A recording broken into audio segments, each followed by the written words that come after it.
कई बार ऐसा होता है कि इंसान गुस्से का इस प्रकार से शिकार हो जाता है कि वे गुस्से में अपना आपा ही खो बैठता है और फिर वे एक ऐसे कृत्य को अंजाम देता है जिसके बारे में आप भी सोचकर हैरान रह जाएं कि वो आदमी इतना बुरा कृत्य कैसे कर सकता है।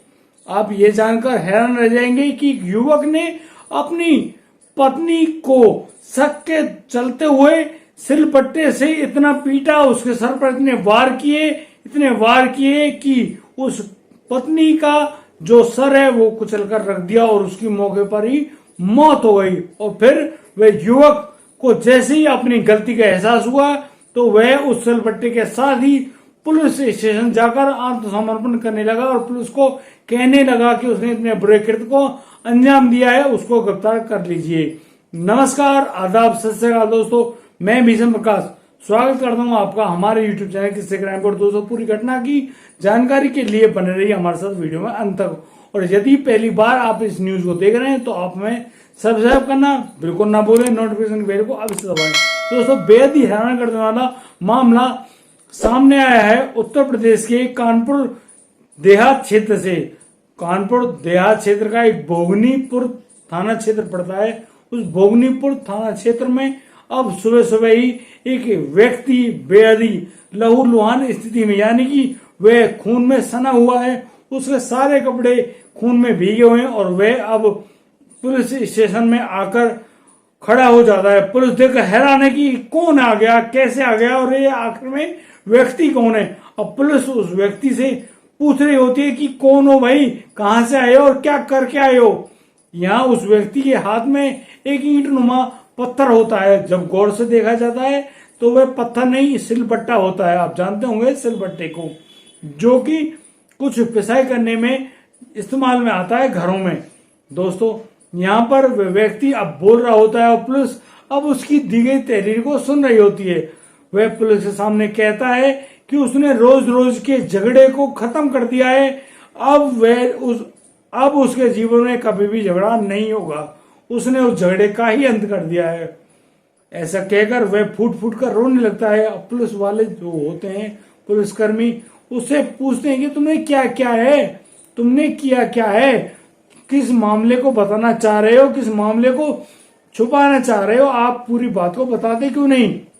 तो यहाँ पर वह युवक अब बोल रहा होता है कि उसका नाम अजय वर्मा है और अजय वर्मा कोई और नहीं, अपनी पत्नी का हत्यारा है।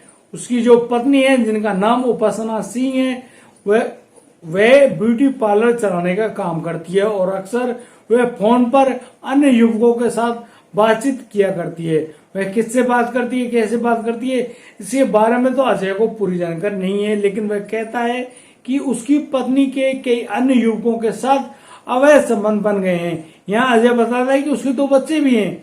वह अपने बच्चों का ख्याल तो नहीं रख पाती है उपासना, अपने घर से दूर उसने ब्यूटी पार्लर के नाम पर एक दुकान खोल रखी है और उसी ब्यूटी पार्लर को चलाने में दिन भर वहां बिजी रहती है और रात को काफी देर रात तक वहां से लौट कर आती है।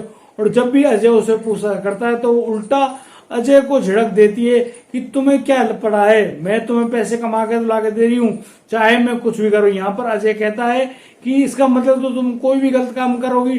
तो यहाँ पर उपासना कहती है कि मैं कोई गलत काम करूं या सही, तुम्हें क्या फर्क पड़ता है, तुम्हें तो सिर्फ पैसे ही है, और यदि तुम पैसे कमा ही लाओगे तो मुझे इस तरह की मेहनत करने की जरूरत नहीं पड़ेगी। हमें हमारे परिवार को समृद्धि देनी है, अपने बच्चों के लिए कुछ पैसे, उनके भविष्य को बनाने के लिए कुछ रकम जोड़नी पड़ेगी, जिसकी वजह से हम लोग अपने बच्चों का सही और ठीक ढंग से भविष्य बना सकें। लेकिन तुम लोग तो बस सिर्फ 2-4-6 हज़ार की नौकरी करते हो, इसके अलावा तुम्हारे पास कोई कारण नहीं है। मजबूरी बस मुझे अपना ब्यूटी पार्लर चलाना पड़ता है। यहाँ पर जो अजय वर्मा है वह अपनी पत्नी से सुन रहा इन बातों को बहुत ज्यादा दिल पर ले जाता है और अब इन बातों की वजह से उसका जो गुस्सा है उसके सर पर सवार हो जाता है। वह बहुत तेज आग बबूला होता है और अब वह अपनी पत्नी पर दौड़ पड़ता है मारने पीटने के लिए।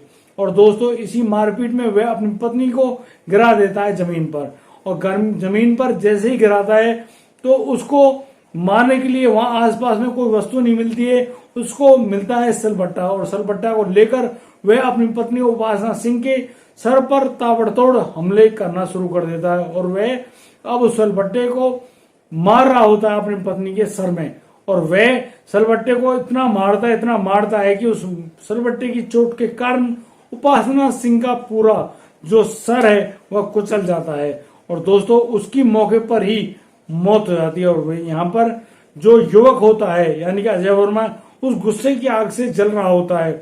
दोस्तों जैसे उसे लगता है कि उसकी पत्नी की मौत हो गई है तो उसका गुस्सा काफिर हो जाता है उसके शरीर से, और अब वह वहां रो रहा होता है, पछता रहा होता है कि उसने क्या किया। अब उसके छोटे छोटे 2 बच्चे बिना माँ के रह गए हैं, और अब मुझे पुलिस भी गिरफ्तार कर लेगी तो मैं भी जेल में चला जाऊंगा, फिर मेरे बच्चों का देखभाल कौन करेगा, मेरे बच्चों का ख्याल कौन रखेगा। इन सभी बातों को सोच सोचकर अब अजय वर्मा बहुत जोर से ताड़े मार मार कर रो रहा होता है।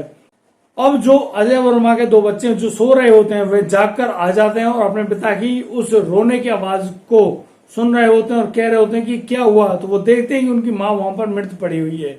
यहाँ पर वो 2 बच्चे भी अपने पिता से लिपट कर रो रहे होते हैं और कह रहे होते हैं कि उनकी माँ की हत्या किसने करी है। यहाँ पर अजय वर्मा कहता है कि तुम्हारी माँ को किसी और ने नहीं, मैंने ही मारा है, और मैंने रोज रोज के झगड़े को जिससे तुम परेशान थे, मैंने उस झगड़े का सदा के लिए अंत कर दिया है। अब ये झगड़ा कभी भी नहीं होगा, क्योंकि इस झगड़े को अंजाम देने वाली सिर्फ और सिर्फ तुम्हारी माँ थी, और मैंने तुम्हारी माँ को अब दुनिया से ही बाहर भेज दिया, यानी कि अब उसको मार दिया है। अब तुम्हारे सामने कभी भी इस प्रकार के कोई भी झगड़े नहीं खड़े होंगे। इतना कहकर वह फुट फुट कर रो रहा होता है, और अब उसके दोनों बच्चे भी उससे लिपट कर रो रहे होते हैं।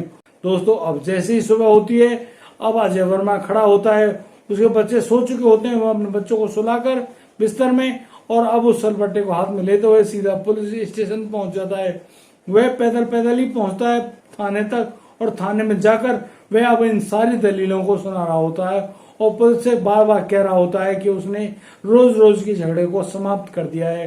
वह रोज रोज के झगड़े से तंग आ गया था, और मेरी पत्नी जो कि मुझे बहुत ज्यादा प्यारी थी, पसंद थी, और मैं उनसे बहुत ज्यादा प्यार करता था, लेकिन मेरी पत्नी के पता नहीं किस लालच में अन्य युवकों के साथ अवैध संबंध हो गए थे, जिनकी वजह से मैं उनसे मना करता था कि तुम इस प्रकार से 2 बच्चों की माँ होने के साथ साथ मेरे जैसा पति होने के साथ साथ तुम लोग अन्य युवकों से किस प्रकार से मीठी मीठी बातें करती हो और मुझसे हमेशा झगड़ा ही करती हो, क्या मैं तुम्हारा पति नहीं हूं। इन सारी बातों को अब वह कहता हुआ रो रहा होता है, परेशान हो रहा है। अब पुलिस अब उस युवक से कह रही होती कि जाओ अब थाने में बने हुए ट्यूबवेल के नीचे तुम नहा कर आओ। 2 पुलिसकर्मी अब अजय वर्मा को वहां से उठाते हैं और सीधा ले जाकर ट्यूबवेल के नीचे उसको नहलाकर उसके खून के सने हुए सभी कपड़ों को बरामद करते हुए मौका वारदात पर पहुंच जाते हैं, और उपासना सिंह के शव को वहां से कब्जे में लेकर पुलिस थाने लाकर उसका पंचनामा करके उसको अब सरकारी अस्पताल पोस्टमार्टम के लिए भेज दिया गया है। दोस्तों अब 2 बच्चे जो अजय वर्मा के हैं वे अपने पिता को हथकड़ियों में देखकर बहुत ज्यादा हैरान है, परेशान है, और वो रो रहे हैं, बिलख रहे हैं। दोस्तों यहाँ पर उन बच्चों के पास कोई भी नहीं है। दोस्तों मेरे कुछ प्रश्न है आपसे कि आप गुस्से में इस प्रकार के कृत्य को अंजाम तो दे देते हैं, लेकिन आप कभी सोचते नहीं कि यदि हमने इस प्रकार के किसी भी कृत्य को अंजाम दिया तो फिर हमारे बाद हमारे बच्चों का क्या होगा। आप इतनी सारी मेहनत करते हो, मजदूरी करते हो, सभी कार्य करते हो अपने बच्चों को खुशनुमा रखने के लिए, और फिर गुस्से में आकर ऐसा कृत्य भी कर देते हो जिसकी वजह से आपके बच्चे के जीवन से खुशियां सदा के लिए काफिर हो जाती हैं। दोस्तों हमारा ऐसा कोई मकसद नहीं है कि हम लोग आपको दुखी करें, परेशान करें, लेकिन हम चाहते हैं कि आपको इन घटनाओं के पीछे जो छुपा हुआ मर्म है वो आपके सामने लाया जाए, आपको सचेत किया जाए कि कोई भी व्यक्ति इस प्रकार के दुस्साहस को ना करे और इन गलत कर्मों को ना करे। दोस्तों यदि आपको हमारी वीडियो और दी गई जानकारी अच्छी लगी हो तो आप हमें लाइक करें, कमेंट करें, शेयर करें, और हाँ सब्सक्राइब करना ना भूलें। दोस्तों अब दीजिए मुझे इजाजत, मिलता हूं कल, लाता हूं नया संस्कृति मामला। तब तक के लिए आप बढ़िया रहें, बेहतरीन रहें, अपने परिवार का बखूबी ख्याल रखते रहें। जय हिंद, जय भारत।